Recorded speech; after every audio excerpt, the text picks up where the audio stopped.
Well, first off, hi. Thank you, my favorite viewer, for joining today. Hey, I want to tell you why I have been a bit lax in posting new videos over the last couple of months. And we've had some family health issues and trips out of town and stuff like that. But a big part of it has been the F-bomb. You may notice little F-bomb stickers in the back here, and those have been in the shop for a while. But my wife and I, back in late 2014, early 2015, founded a nut butter food company. I have eaten a ketogenic diet for about 32 years now, and it's worked out well for me. Everybody should do what they want with food, but I was traveling doing wind and solar projects around the world, doing a lot of work in India and Japan and trying to eat keto while I was in places where we were pretty remote, doing village electrification stuff or,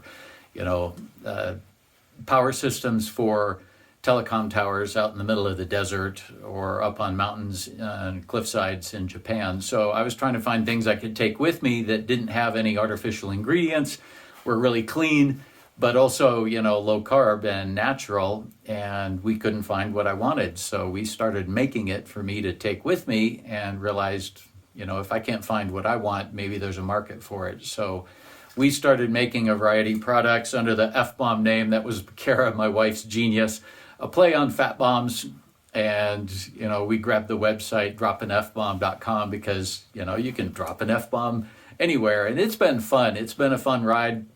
We've had teachers posting, hey, I can drop an F-bomb in class and not get in trouble. And I would shoot videos and post them on Instagram from the top of a wind turbine tower, 180 feet up or so, hanging on the side of the tower. And I was like, hey, I could drop an F-bomb up here. And it was a lot of fun. We ended up getting some investment, and in that deal, they acquired the majority equity. So we lost control of the business. And just about last summer, we were able to renegotiate a purchase where we could buy that equity back and regain control of it. So that has occupied a lot of our time. I am no longer doing full conversions. We just can't commit to these long-term projects. I'm going to continue doing roof raises and solar and electrical and helping people out when they've got problems with a bus, especially bad work that was done elsewhere.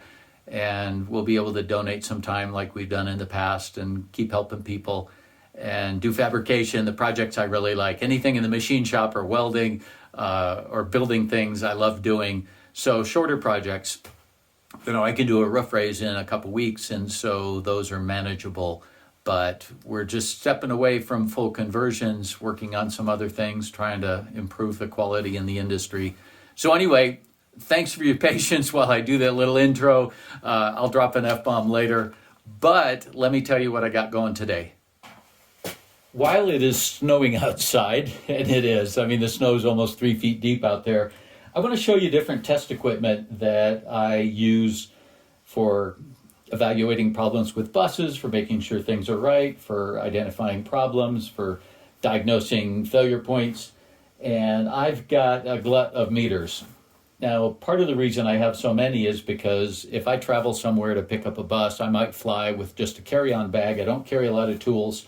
I may pick up a bus somewhere out of state, and my first stop could be Home Depot or Walmart, where I will buy just a cheap meter and a multi-bit screwdriver and a pair of pliers and wire cutters and some electrical tape. And those are kind of emergency tools just to get me home. So I've got some cheap meters here, little analog. Analogs have an analog meter is not digital. So a digital meter is going to have an LCD display on it like this one. Analog meters like this cheapie will have a needle on it. Now this is a cool old analog meter, and I love this thing just because it's old and retro, and like so many of my favorite tools, they're old, they're built well, and they work. Then I've got some pretty expensive meters, several $100 meters like this amp probe over here with the Load Pro leads on it. I'll show you how I use these later. This is a clamp-on meter that does both AC and DC current measurement. you'll find that a lot of the clamp-on meters that you buy at your local home center only do current. Where is it? Oh yeah, sorry, amps. And then the little wiggly sine wave is AC. Now down here it'll measure voltage in AC or DC, which is a solid line with the dashed line below it. But it will only measure current using the clamp-on around a wire, and I'll demonstrate how that works. It'll only measure current with AC, and that's pretty common with the more affordable meters, the ones you're going to find at a home center, because usually you're concerned about checking the current flow through home wiring, which is AC. This little X-Tech does do DC and AC current,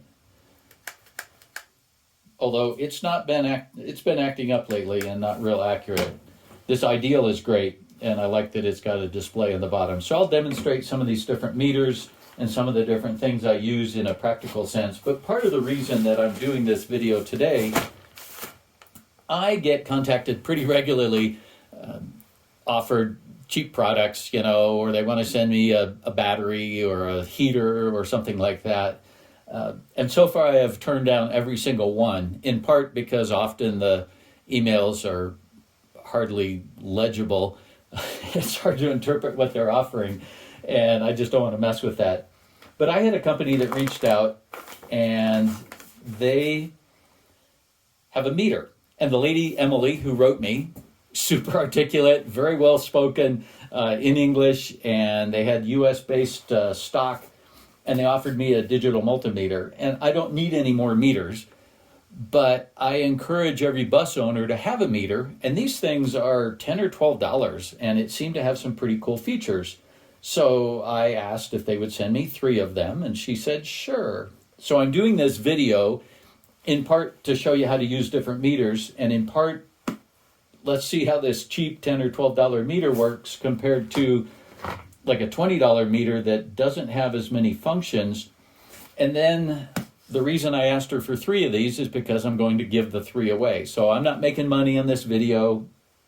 They did send me the 3 meters for free, but I'm going to pay to ship them to 3 viewers who comment.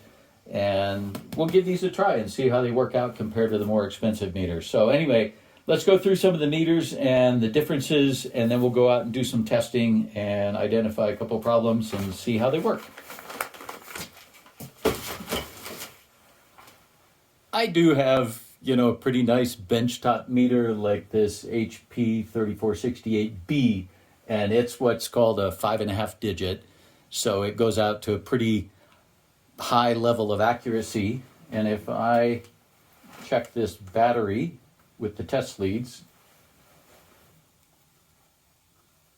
we'll just use this battery for comparison with all the cheaper meters. 3.0809 volts DC. You never need to go to that level of precision. Then I've got just a little old Radio Shack 19 amp 12 volt power supply I use, and then my benchtop power supply, I can change the voltage on that up to 30 volts, but it only puts out about, I think, 3 amps. So if I'm running something that takes a little more current, I'll use this just plain Jane 12 volt power supply up here. Anyway, let's take this battery over and see how it compares now reading it with the cheaper meters. To measure this battery, let's go down to the 10 volt, because this is a 3 volt battery.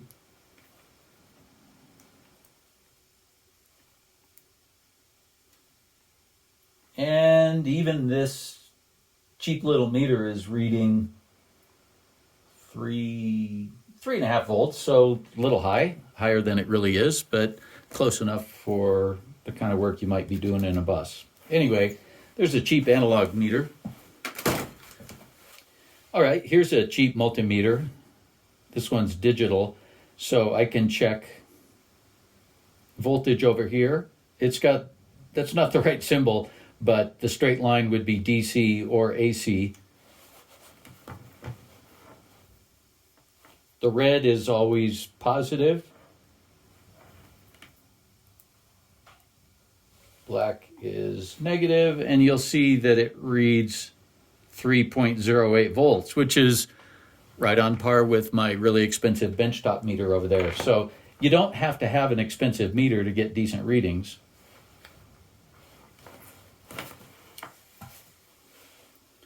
So here's my most used meter. This is an amp probe, and voltage here, V, with a little sine wave over it. So that would be your AC voltage. Here's your DC voltage, the line with the dotted line underneath it. So that's DC. And then if you're measuring some combination, you'd use this. It's got some features that you won't need, but we'll put this on DC. And then these probes, again, I'll show you this a little later. This is an Electronic Specialties Load Pro. So what this does is actually put a load, a resistor, on a circuit. Guy I used to work with would always say, you know, you can carry voltage through a hair, but not current. And so you might check a voltage, and on your circuit in your bus, you read 12.2 volts, but it might be a really corroded connection because there's no current flowing through it. So once you apply a load and draw current through that connection, you might see a voltage drop, which would tell you that you have a poor connection. So I'll show you how this works. Anyway, we're in the DC range, 3.086 volts, so same range.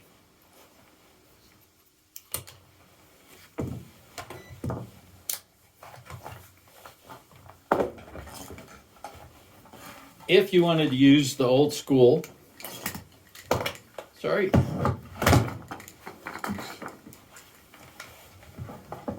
the old school Simpson 260,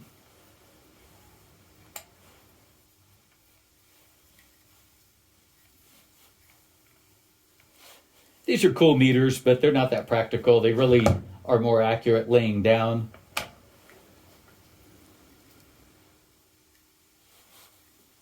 Now I've got alligator clips on the end of these, but they just unscrew. A more expensive meter typically has better leads, and sometimes they are threaded like this, so you can screw on attachments like that. Or over here, I've got attachments where you can reach out. See the little tiny wires in there? You can reach out and grab a wire, and then your lead plugs into the back. Here's another version of that, just little jaws. You can reach in past something, and then this part's all insulated, so you can grab onto something inside there. But cheap meters work generally just fine. So we are right now we're in this scale, 2, 3, 3, a little, there's 4. So yeah, a little over 3 volts. This old thing still works.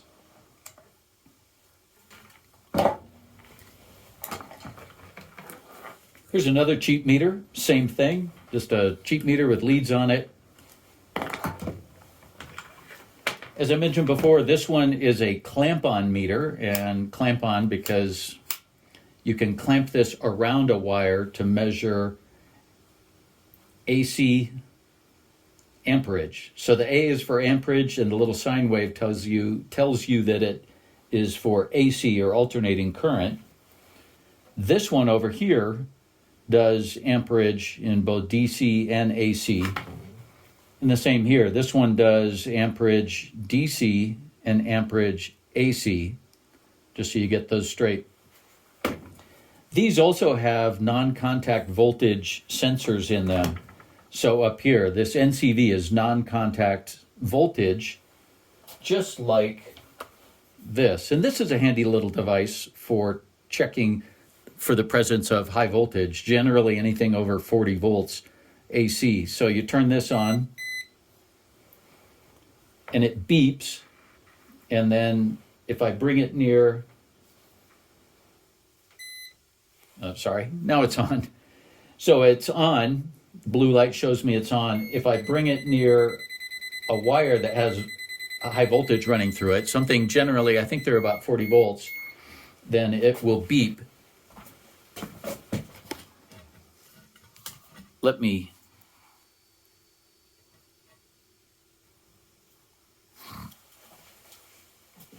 They're accurate enough. It's got a little non-conductive probe on the end, you can tell on this receptacle then which is the hot or line side and which is the neutral, and then of course the ground. Here's how I always remembered it, because you've got one short slot and one tall slot, and I always remembered that short, like you don't want to shorten your wiring or short circuit because that's hot. So the short side is the hot or line side, and the other side is the neutral. Now this one is a 20 amp receptacle, so it's got a different neutral side on it. Most are just a taller blade and a shorter blade. So this side there's nothing, it's not hot. This one over here is hot, or the line side. Another good little tester to have if you're working on a bus is just one of these.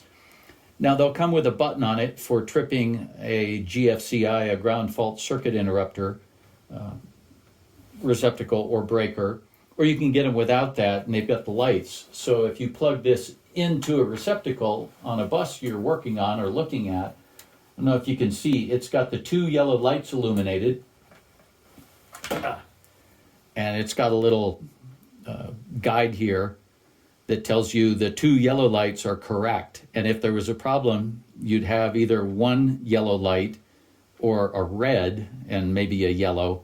So anyway, handy little testers, they're pretty cheap. Non-contact voltage tester tells you if there's voltage in a wire. And this also does the same thing. I can put this on NCV, non-contact voltage, and it beeps, and there's a little red light up here that's telling me there's voltage flowing through that. This one. Let me show you what this thing's for. If you want to check current flowing through a wire, now this is an AC wire, it's a regular extension cord, and it's running down to a heater over there. So if I put this meter on amps with the sine wave, so this is AC current, and I clip it around that wire, that heater's on, but it's not showing any current flowing through there because there are two wires and current's flowing one way and then current's flowing back, and they tend to, well, they do cancel each other out. This lets you separate the wires. Now this is a 10x multiplier. They're not all like that. But if I unplug that and plug this in, now I can clip my clamp-on meter through one side of that and measure the current. Now this is multiplying it by 10, so it's reading 77.1 amps, which means I'm actually drawing, that heater is using 7.71 amps. The 10x multiplier is just a way to get you a little more accurate reading if your meter won't read a really low current draw. We can try this one and put it on 400 amps. And this one says 81.8, so that would be 8.18 amps. Like I said, that one has not been reading accurately though. Let's see what this one says. 7.48 or 74.8, so 7.48. So anyway, that is drawing about 7.5 amps of current, and that's what this little splitter is for.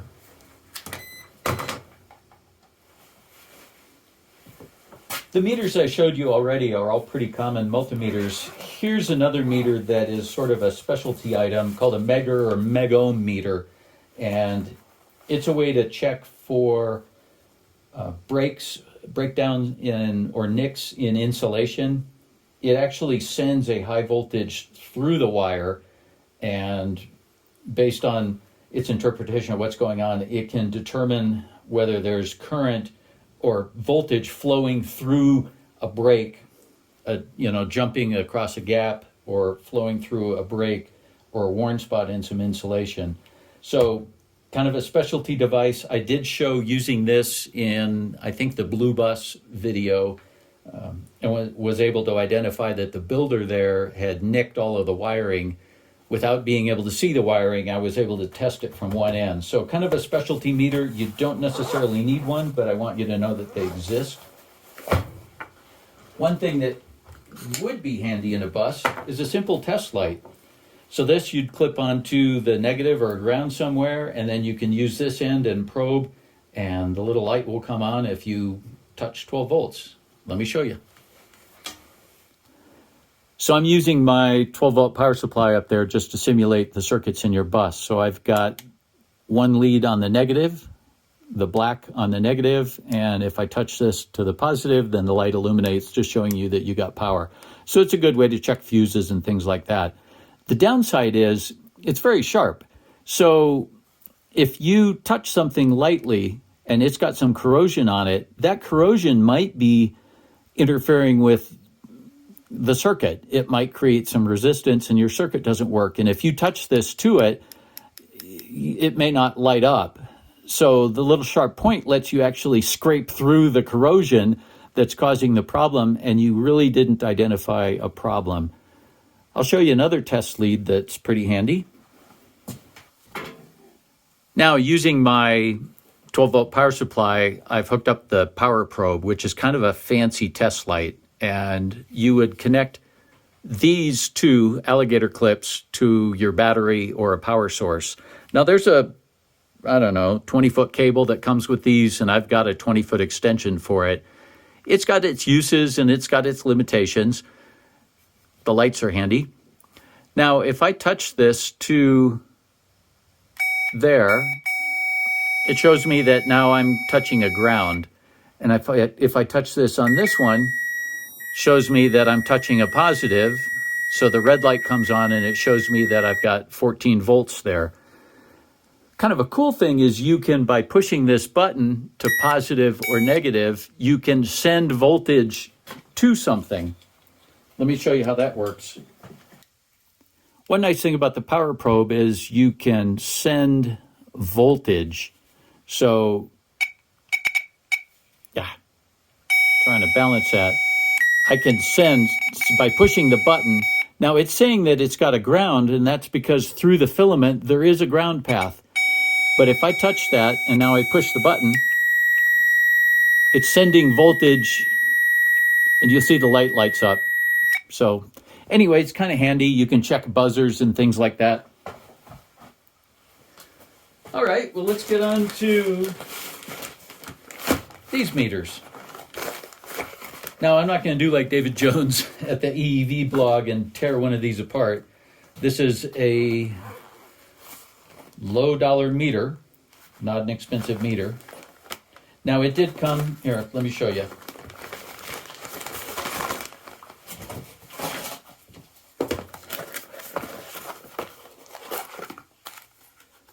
I just, again, I'm not making money on these, but I was pretty impressed for 10 or 12 bucks. It's got a decent little carrying case.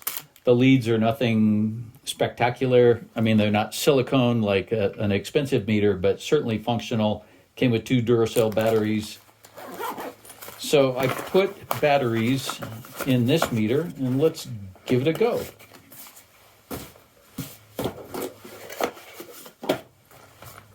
I think that's Tesmen. Tesmen? I'm not sure. One of the things I liked about this meter is it's only got 2 jack locations. The more complicated meters have different jack locations depending upon whether you're checking current up to 10 amps or, low current like milliamp range, doing capacitance checks, things like that. Checking diodes. This only has 2, and you can't really get it wrong. Put the black in the black one.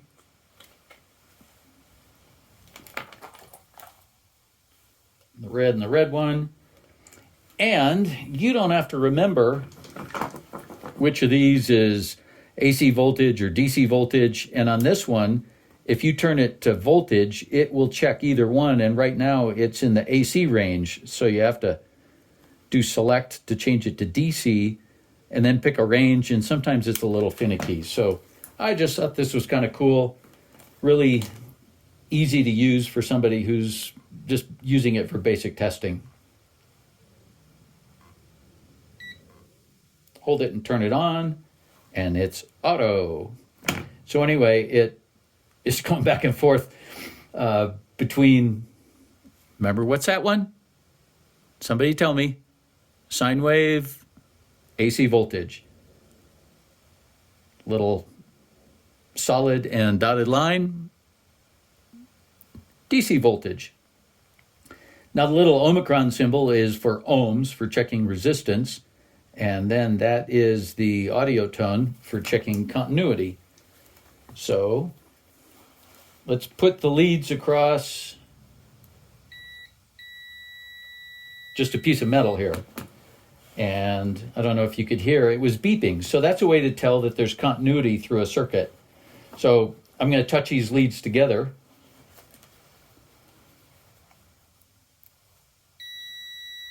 And it's saying they're 0 kilo ohms, but more importantly, got the green light. And that's a good way to check a wire. You've got a wire and you can test one end to the other and see if there's continuity through it.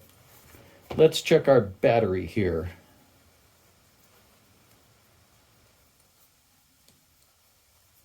There, fumbling. There we go.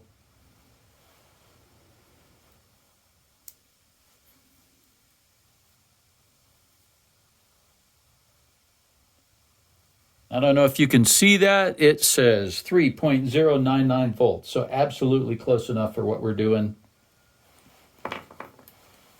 And it did switch, and the little needle pointed and showed you that was DC voltage. So let's try.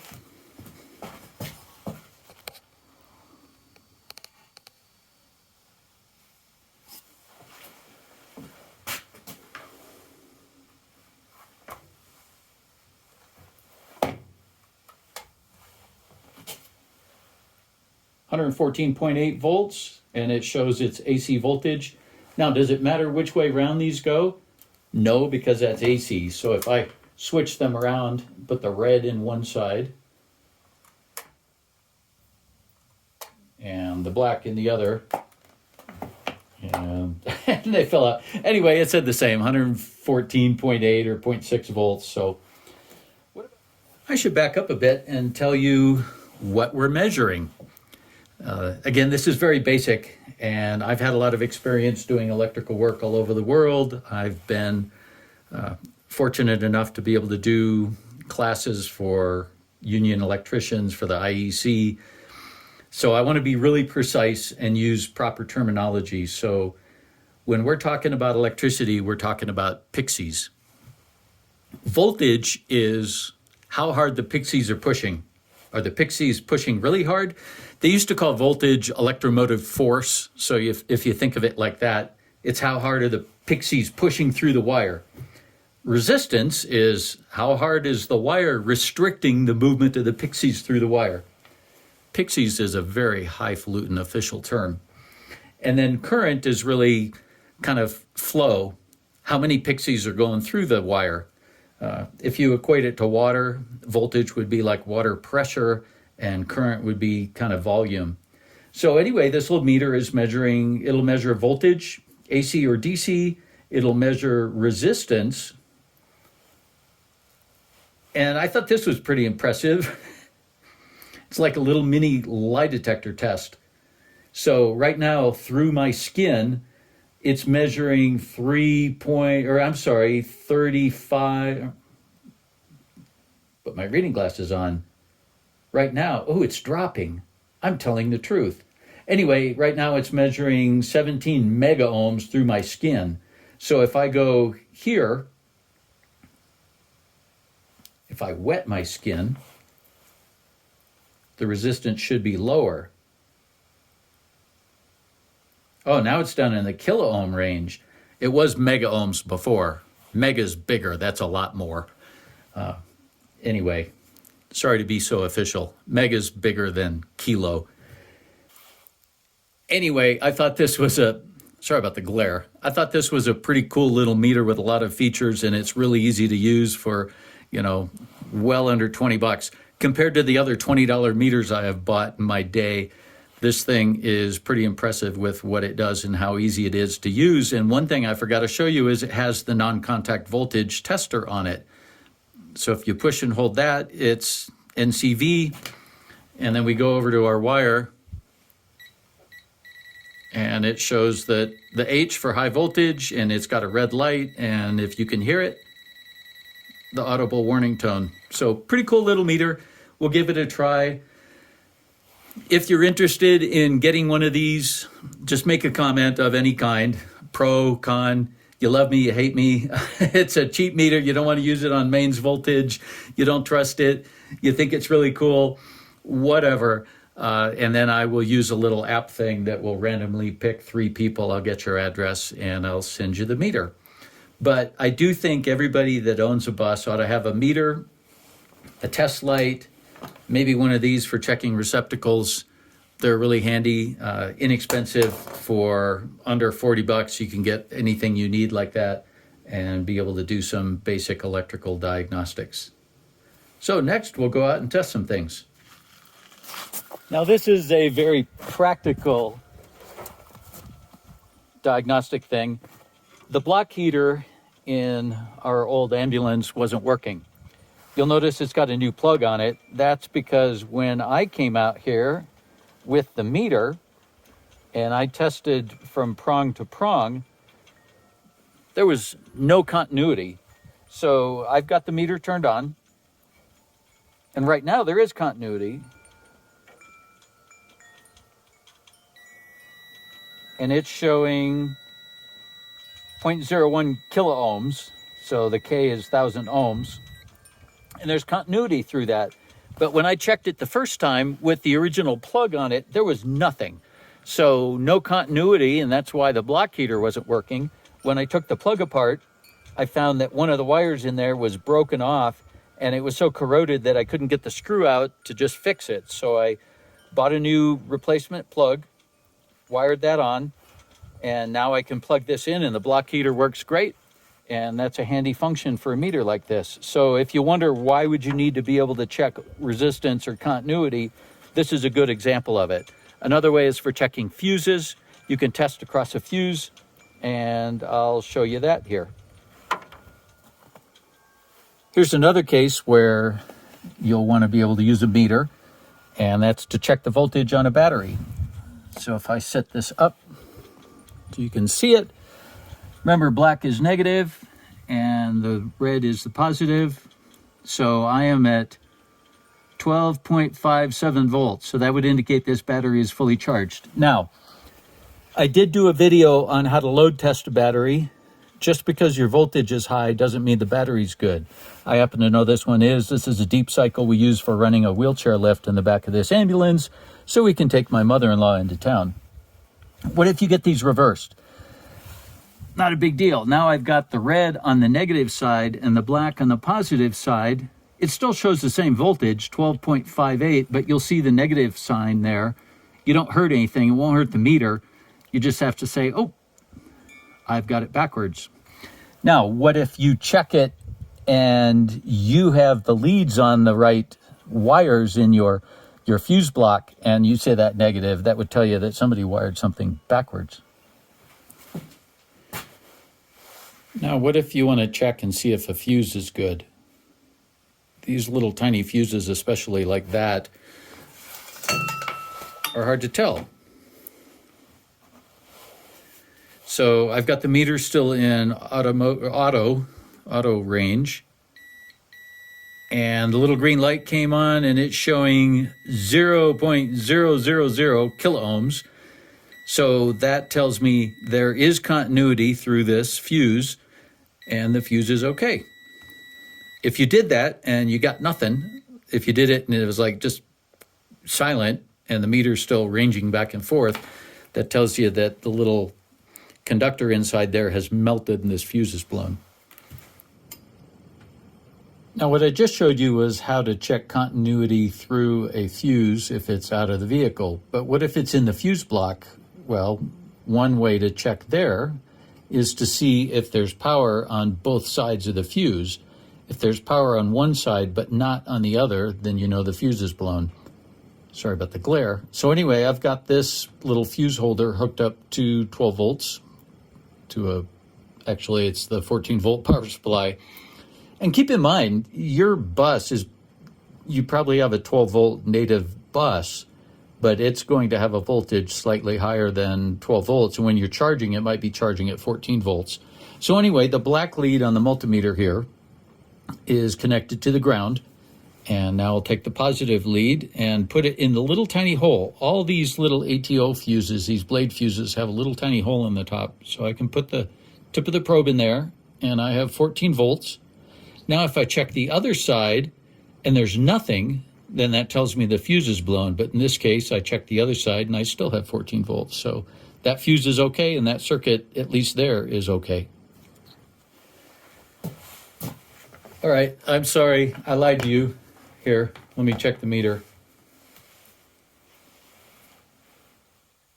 Yes, I lied 28%. I said I would show you how to use the Load Pro, and unfortunately that's a much more involved process than I can get into here. I really want to take you out to a bus and do some testing on real circuits. So we'll put that aside. These live on this meter all the time. Is it nice having a couple $100 meter that will do all kinds of fancy testing? Yeah, but you don't need it for what you're doing in the bus. There are times when it's handy to have an amp meter. You want to see how much your inverter is drawing through that big cable. You would clamp this around one of those cables and measure the current draw through it, and that's handy. But these are pretty expensive. This was a couple $100 too.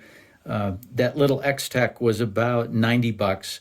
But again, you don't need it all the time. For doing basic testing in a bus, you just need an inexpensive meter, something that'll show you voltage and continuity. And like I said, I've got a bunch of cheap-ass meters, $20 meters, $25 meters. I am not being paid to do this. Again, I am paying to ship these to 3 people. I'm not keeping any of them. They didn't give me any money for this, so I have no vested interest in this. But I will say that this is a pretty kick-ass little meter for the price. And if you're looking for a basic meter for your bus, I think it'd be hard to go wrong with something like this, just because it's so easy. You don't have to be in the right range. You don't have to turn the dial to the right setting or anything like that. It has the non-contact voltage testing. So anyway, pretty cool.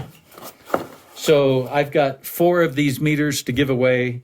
And if you'll just put something down in the comments, I'll give it a couple weeks and then pick 3 people and let you know in the next video. I'll contact those people directly and let them know and find out where to ship these. So thanks for your patience. I hope this wasn't too basic. If you don't understand the terms of pixies, then I'm sorry.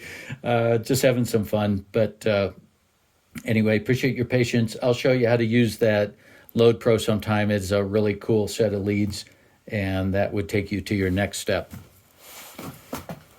Oh, I forgot to tell you, there is, if you want to buy one of these, there is going to be an affiliate link down below. That's a link they gave me just so they can track purchases and see if sending these to me was a bloody waste of time. I hope not. So if you want one, get it through the link. I don't think I'm getting a commission on those. If it turns out I do, I will use that commission to buy some more of these and send them to people. So again, this isn't a money-making operation. I just thought it was pretty cool. They were US based. They reached out to me. These came to me in like 3 days. From back east somewhere.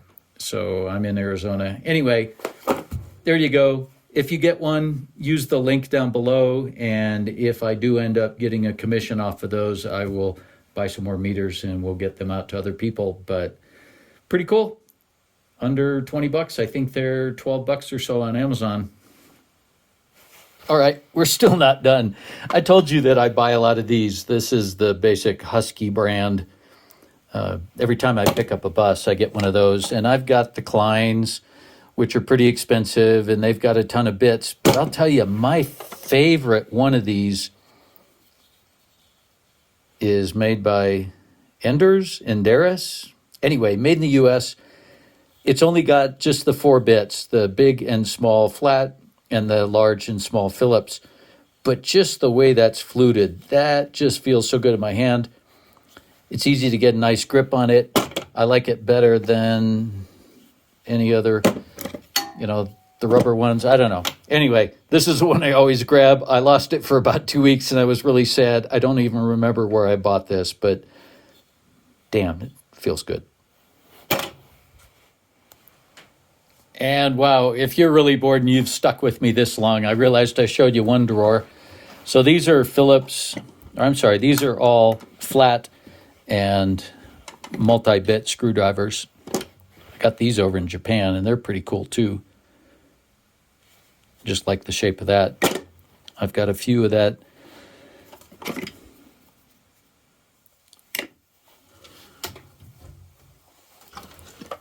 These are all the Phillips.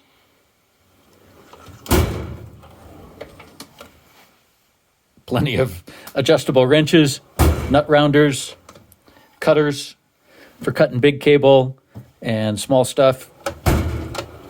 Down here I've got all the nut drivers.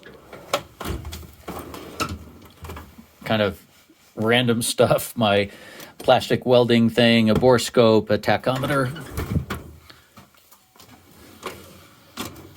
All the grippy things, grabby things. So, like I said, every time I go somewhere and pick up a bus, I end up generally buying one of these. They're pretty inexpensive, but my favorites are these Knipex. These things, because they are parallel jaw, I can use them instead of an adjustable wrench on just about anything, and they don't round them over. I've got another one that's more like a water pump plier. And then these little, these are screw extractors, but they're really handy if you've got a bus with those silly Gulmite screws. These are the Engineer brand, and then my other favorite pair are the Van pliers. And again, they've got the rounded end in there so that you can grab those Gulmite screws and things. All the 1/4 inch, all the 3/8 crow's foot are handy. Here we get to the 1/2. Allen wrenches or hex keys, and then Torx too. And then down here, I've got all my 3/4 and 1 inch. Oh, this thing's super handy, by the way. That is a torque multiplier. So you use a 3/4 inch wrench on this side, and I think you turn it 17 times to get that to turn once, but then you can bust loose some pretty big things without a ton of effort. And then the top drawer has torque wrenches, some spare ammo, I don't know why, and then just random stuff I use. So anyway, there you go. Thanks for coming. Thanks for sticking around. If you're still here, you are my favorite viewer. No, thank you for your patience. I'm going to drop an F-bomb.